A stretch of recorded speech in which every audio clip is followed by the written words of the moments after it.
Que chacun de nous consacre l'écoute de la parole entre les mains du Dieu.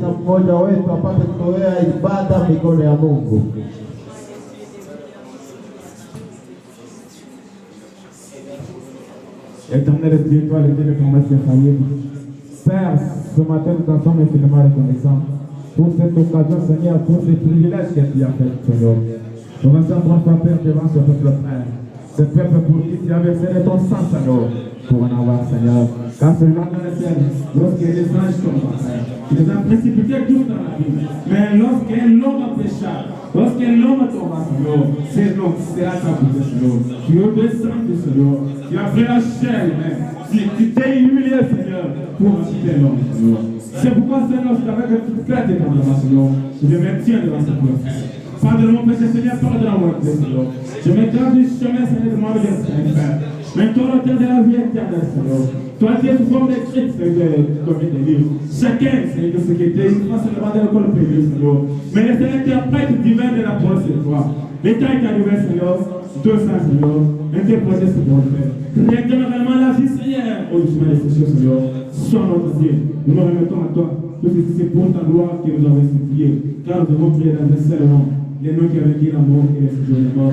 C'est le nom du Seigneur, la chemin du Christ, le Dieu de l'homme que nous avons supplié et nous disons tous Amen. Encore une fois, Dieu vous bénisse. Oui, ce matin, on va parler sur le jugement desséché. Là où on vient de lire, la Bible, souvent, autrefois, la Bible parle dans l'éthique. Je pense que Frère Manam a dit l'Ancien Testament était l'ombre du Nouveau Testament. Il y a plusieurs choses qui se passaient dans l'Ancien Testament qui parlaient de la réalité qui allait arriver. Ici, nous voyons le prophète Ézéchiel être ravi en esprit. Après avoir été ravi en esprit, l'Éternel l'a amené dans une vallée. La vallée était pleine d'ossements. Et les ossements étaient desséchés. Maintenant, Dieu demande au prophète, est-ce que ces os peuvent-ils revivre? C'est là que Ézéchiel répond à l'Éternel. Il lui dit, Seigneur, toi-même tu le sais. Au lieu que Dieu lui-même, Dieu, le Créateur, puisse redonner la vie aux os qui étaient déjà secs. Mais il dit au prophète que le Fils de l'homme prophétise sur ces ossements. Je dirais d'abord votre attention. On a demandé à qui? On a demandé au Fils de l'homme. On n'a pas demandé au Fils de Dieu. On n'a pas demandé au Fils de David. On n'a pas demandé au Fils d'Abraham. Mais on a demandé au Fils de l'homme. Parce que Dieu, dans la tribu du Fils, il y a un temps qu'il est Fils de l'homme. Il est Fils de Dieu. Il est Fils d'Abraham. Et il est Fils de David. Il est Fils de Dieu. C'est lorsqu'il est l'héritier de toutes choses. Il est Fils de David. C'est l'héritier du trône. Il est Fils d'Abraham. C'est la possession royale. Mais il est le Fils de l'homme. C'est l'héritier de la terre. Parce que Dieu, en créant l'homme était le Dieu mineur de la terre. L'homme dominait toute la terre. C'est pourquoi il est le Fils de l'homme. C'est l'héritier de la terre. Et le Fils de l'homme, c'est le prophète. Le Fils de l'homme, c'est le Père lui-même. Le Fils de l'homme, c'est la grande colonne de feu. Le Fils de l'homme, c'est Elohim le fort lui-même. Il est devenu un homme direct. C'est pourquoi on demande à qui? On demande au Fils de l'homme. Remarquez, lorsque Jésus est venu pour sa première fois, il n'était pas fils de Dieu. Il n'était pas fils de David. Il n'était pas fils d'Abraham. Mais il était le fils de l'homme. Il était le fils de l'homme. Pourquoi? Remarquez, lorsque Philippe va rencontrer Nathanaël, il lui dit quoi? Venez voir, nous avons trouvé celui dont Moïse avait parlé. Parce que Moïse avait parlé, Moïse avait prophétisé, selon Deutéronome 18. Que l'Éternel votre Dieu vous suscitera un prophète comme moi. Alors Christ sur la terre, il était l'accomplissement de Deutéronome 18. Donc il était le fils de l'homme. Il n'était pas fils de Dieu. Il n'était pas fils de David. C'est quoi? Non, lisez très bien toute la Bible. Les gens pouvaient l'appeler fils de David. Les gens pouvaient l'appeler fils de Dieu. Mais lui-même ne s'était jamais appelé fils de Dieu. Jésus-Christ était sur la terre. Ne s'était jamais appelé fils de David. Mais partout, il pouvait toujours parler. Lorsque le Fils de l'homme reviendra, le Fils de l'homme va mourir. Il savait de quoi il parlait. Donc il était le Fils de l'homme. Il était le prophète. Il était le Père lui-même. Maintenant remarquez, le jour de la Pentecôte, le même Fils est revenu. Le même Fils est revenu. Cette fois-ci, il n'est pas revenu comme Fils de l'homme. Il est revenu comme Fils de Dieu. Il est esprit. Il est revenu sous la forme de l'esprit. C'est quoi le jour de la Pentecôte? Le jour de la Pentecôte, il est revenu comme Fils de Dieu. Donc c'était l'esprit dans les hommes et dans les femmes. Quelqu'un vous bénisse. Le jour de la Pentecôte, il est revenu comme Fils de Dieu. Maintenant, il doit revenir comme Fils de David. Alors, comme David était le roi, comme souvent le fils est l'héritier, il est l'héritier du trône, l'héritier du royaume. C'est là qu'il viendra régner comme étant le roi ainsi que sa reine. Maintenant, frère Branham dans Dieu change-t-il ses pensées au sujet de sa parole. Frère Branham dit, il était venu comme fils de l'homme. Il était venu comme fils de Dieu le jour de la Pentecôte. Et il va venir comme fils de David. Mais remarquez maintenant, entre le fils de Dieu, entre le fils de Dieu et le fils de l'homme, il doit, entre le fils de Dieu et le fils de David, il doit revenir de nouveau comme fils de l'homme. Il devait revenir de nouveau comme fils de l'homme pour accomplir ce passé Malachie 4, les 17 et 30. Quelqu'un vous bénisse. C'est quoi là, l'Éternel demande au fils de l'homme. Donc c'était le fils de l'homme qui devait prophétiser sur les ossements, afin que ces os puissent retrouver la vie. Je commence avec appeler Jésus sur la scène. À partir de 116e paragraphe. Bien. Rappelez-vous, nous l'avons encore ici. Il est toujours la parole. Dans Jean 1:1. Comme nous avions parlé hier soir.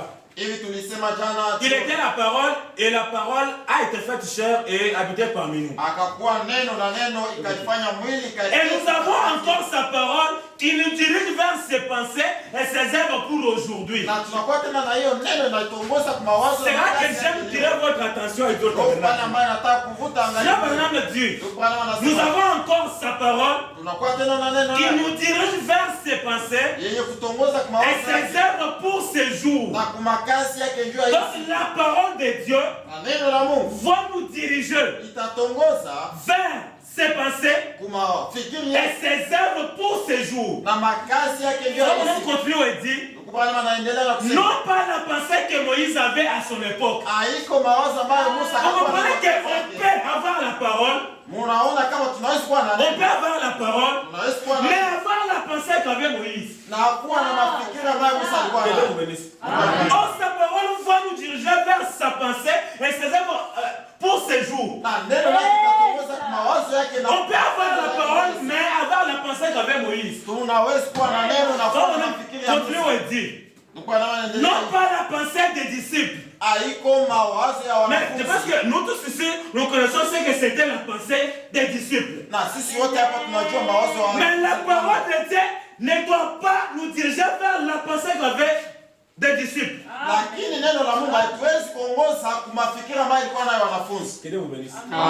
Nous devons avoir la pensée de Dieu. Nous devons avoir la parole de Dieu. Mais cette parole va nous diriger vers sa pensée d'aujourd'hui. Non pas la pensée que Moïse avait. Non pas la pensée des disciples. Quelle a été la pensée des disciples?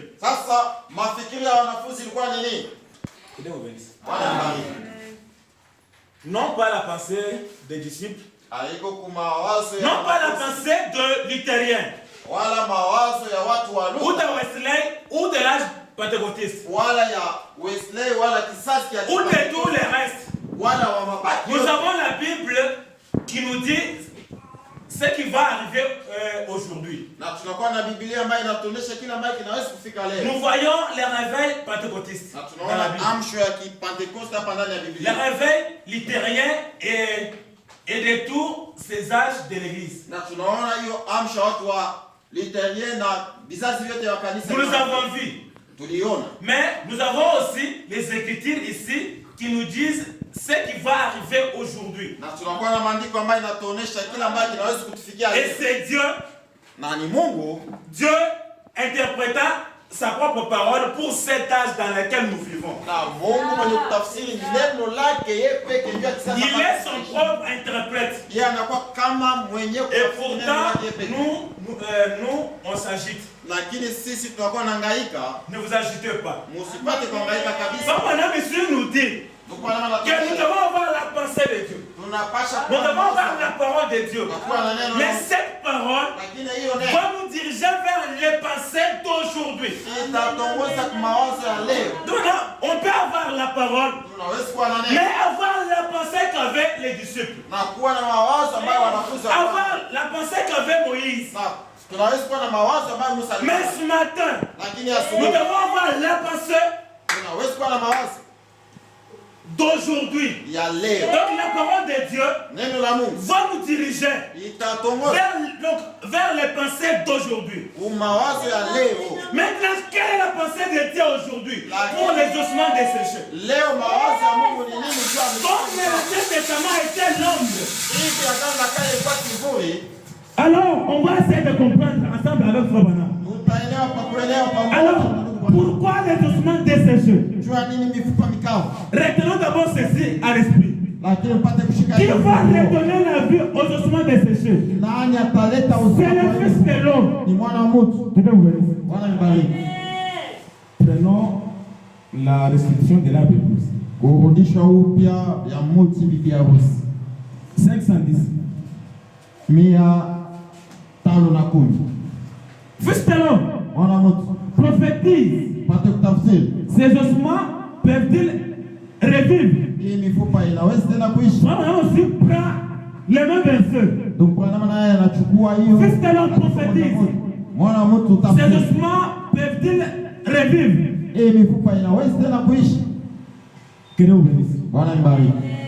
Prophétise. Ces ossements peuvent-ils revivre? Quelles sont les 4 étapes de l'apparition de cette église? Vous comprenez, là ici, on commence à nous présenter d'autres facettes des ossements des sécheux. Il a dit, fils de l'homme, prophétise, ces ossements peuvent-ils revivre? Il commence à répondre maintenant. Quelles sont les 4 étapes de l'apparition de cette église? Donc nous comprenons que ces ossements qui doivent revenir à la vie, c'est une église. Les ossements qui doivent revenir à la vie, ce n'est pas les os naturels, mais c'est cette église. Quelles sont les 4 étapes de l'apparition de cette église? Quelles sont les 4 étapes de l'apparition des ossements d'Ézéchiel? Mais la vie est venue uniquement pas après que les nerfs sont poussés sur les os.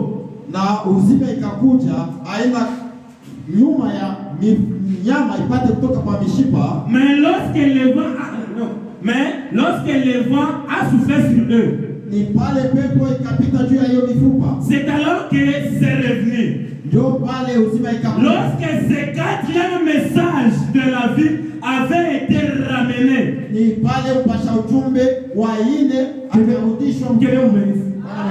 pour que les ossements puissent revenir à la vie, pour que l'église revienne à la vie, il a fallu qu'on puisse passer par 4 étapes. De même que même lorsqu'on vient à Christ, nous avons passé toujours par ces 4 étapes. Quelles sont les 4 étapes que l'église devait passer? Au cours des âges, c'était les âges ténébreux. Il y a eu beaucoup de ténèbres au cours des âges. Mais comme Dieu avait promis depuis prophète, c'est bon. Le nom est ça. Que je restaurerai. Je restaurerai. Parce que il y a eu 4 esprits. Il y a eu 4 esprits qui avaient dévoré cette église. Qui avaient dévoré cette église.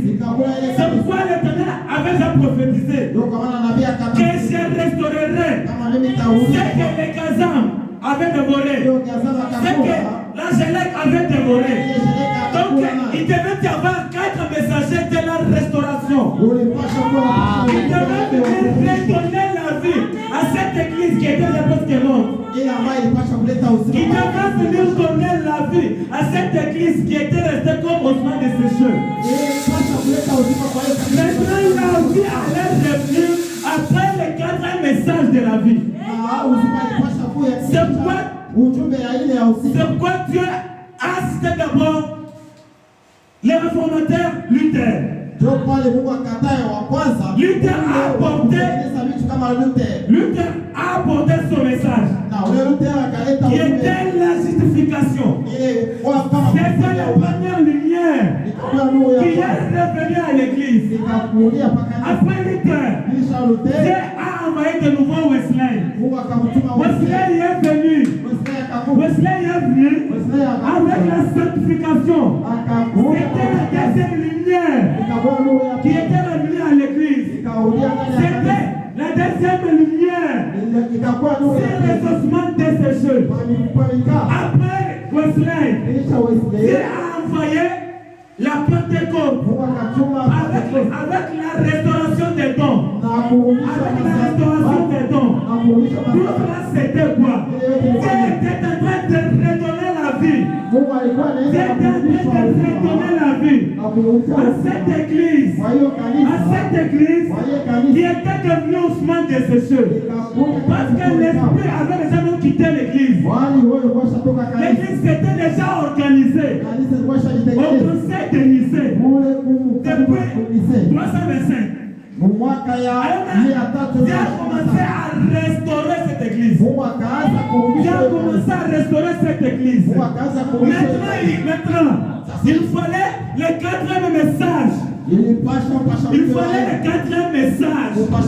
Alors c'était le message de la vie. C'était ce message qui devait revenir maintenant. Retourner la vie. Retourner la vie. Lorsque Zacharie le prophète avait déjà vu ces jours et avait prophétisé pour Dieu, il y aura un jour plein de ténébreux qui sera ni jour ni nuit. Mais vers le soir, la lumière allait apparaître. La lumière allait apparaître. Et la lumière c'est quoi? C'est lorsque la parole promise est faite chère devant vous. Lorsque Dieu promet quelque chose, et que cela s'accomplisse devant vous, voilà la lumière de votre âge. La lumière. C'est pourquoi frère Madame dit, Jean-Baptiste était la lumière pour son temps. Pourquoi Jean-Baptiste était la lumière? Parce que Isaïe avait déjà prophétisé que j'enverrai mon messager devant toi. Alors lorsque Jean-Baptiste est venu, alors il était la lumière, il était l'accomplissement d'une prophétie. De même que chaque prophète dans son âge était la lumière. Et laissez-moi vous dire ce matin, même Jésus-Christ de Galilée était la lumière pour son temps. Je répète encore, même Jésus-Christ de Galilée était la lumière pour son temps. Mais comme Dieu nous avait aussi promis, que je vous enverrai, Élie le prophète, avant que les jours grands et redoutables puissent arriver. Et arrivé au temps du soir, pendant que l'église était déjà presque morte, mais un certain jour, ce petit oiseau rouge-gorge, qui avait essayé d'aller aider Jésus-Christ à la croix, Jésus se mourait à la croix. Les hommes étaient là en train de se moquer de lui. Mais cette petite créature est partie à la croix pour l'aider. Mais il ne peut rien faire. Lorsque Christ est mort, il est parti dehors découragé. Il est parti s'abattre. Il était tellement découragé. Pour se dire qu'en tout cas, les gens de ce monde sont tellement méchants. Ils ont tué le Christ. Ils ont tué la lumière. Pendant que cet oiseau était assis, un certain fils David, lorsque l'oiseau a reconnu, lorsque l'oiseau a vu que la même personne que les gens avaient tué ce jour-là, que la même lumière qui était à l'est, c'est aussi de nouveau à l'ouest, cet oiseau est venu, on voit la lumière,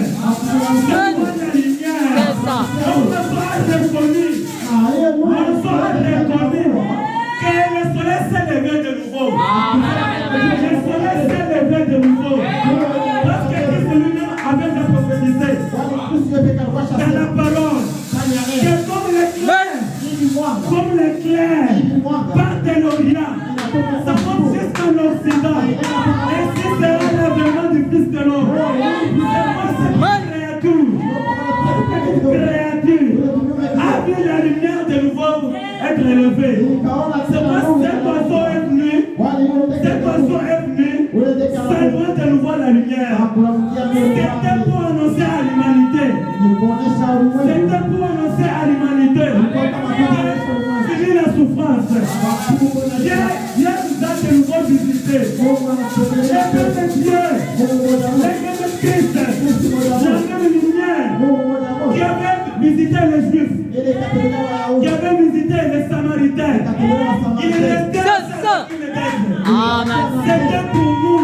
vie. C'était pour nous les gentils. C'est pas en cet âge de la fin. En cet âge de la fin, les mêmes dieux qui avaient visité les autres, nous sommes nouveau visités. Ils ont dit pourquoi. C'est pour te redonner la vie. Toi qui étais déjà au fond des péchés. C'est pour te redonner la vie. Amen, amen, amen, amen. Continuons. Avec ce qu'on disait.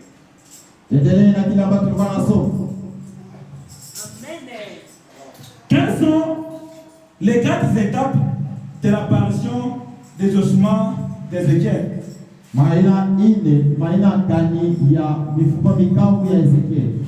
vue est venue uniquement pas après que les nerfs ont poussé sur les os, mais lorsque le vent a soufflé sur eux.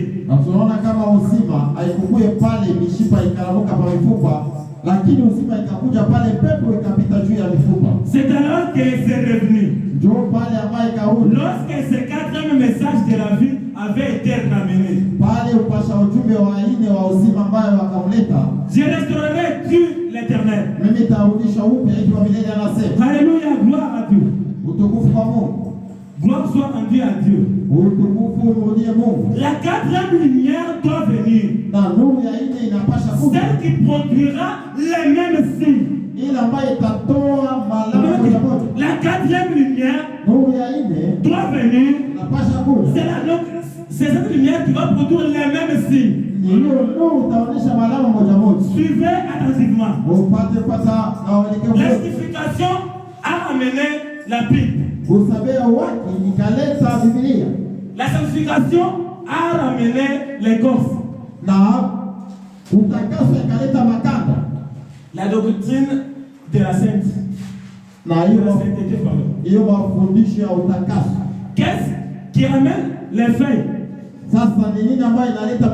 Les pentecôtistes. Qu'est-ce? Les pentecôtistes. Les feuilles. Les battements de main. La joie. Les réjouissances. La Pentecôte. Et ensuite, les 4e, c'était la parole elle-même. La 4e lumière, c'est quoi? C'est la parole elle-même. Et la parole, c'est quoi? C'est Dieu le Créateur. Alors, la même parole a été faite chair et avait habité parmi les gens de l'Est. Alors, la même parole devait de nouveau prendre chair et habiter parmi nous aussi. La parole faite chair, les fruits qui constituent l'évidence ici de la résurrection.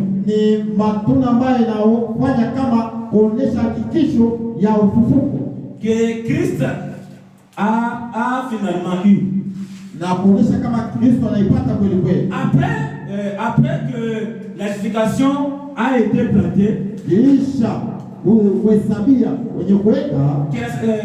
que la sanctification a été plantée,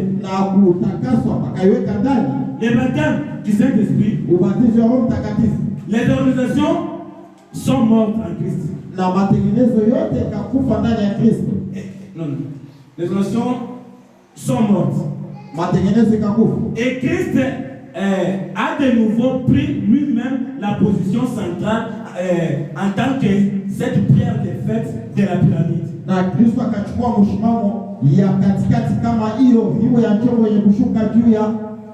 premier lieu, la sanctification, le baptême du Saint-Esprit, enfin la venue de la pierre de fête.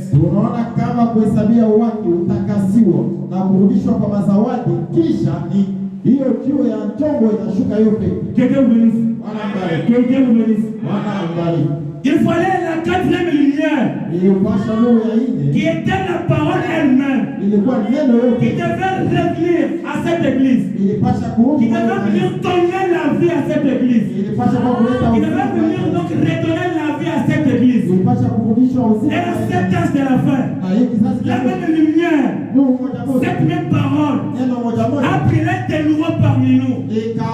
Donc, elle est venue redonner la vie. Maintenant, mon frère, ma soeur, cette église, c'est toi qui es assis ce matin ici. Cette église, c'est toi mon frère, c'est toi ma soeur. La parole est venue. Le Fils de l'homme est venu. Alors, il a prophétisé. Il a prophétisé. C'est pour te redonner la vie. C'est pour te redonner la vie. Prenons l'évangélisation autant que la vie. 135. Les messagers et le message du temps de la fin devront répondre à la situation du temps de la fin.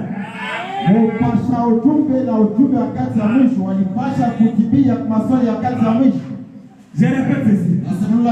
Les messagers et le message du temps de la fin devront répondre à la situation du temps de la fin.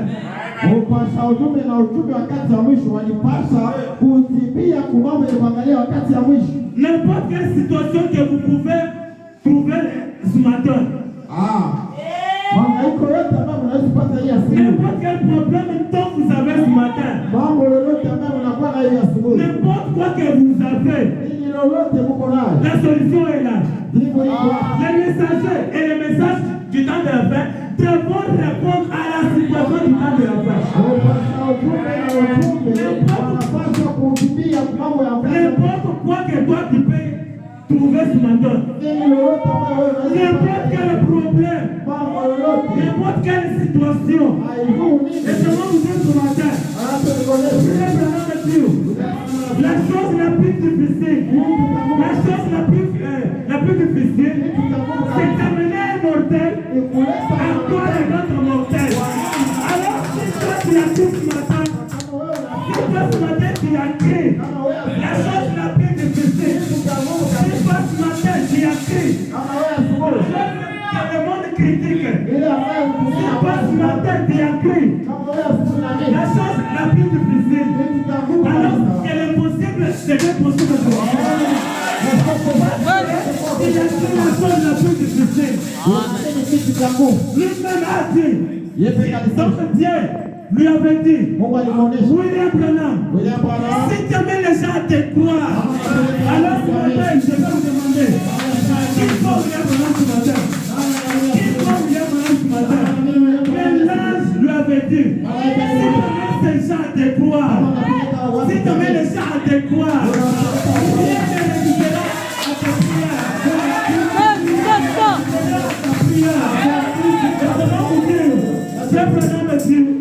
Vous êtes les messagers de ces messages.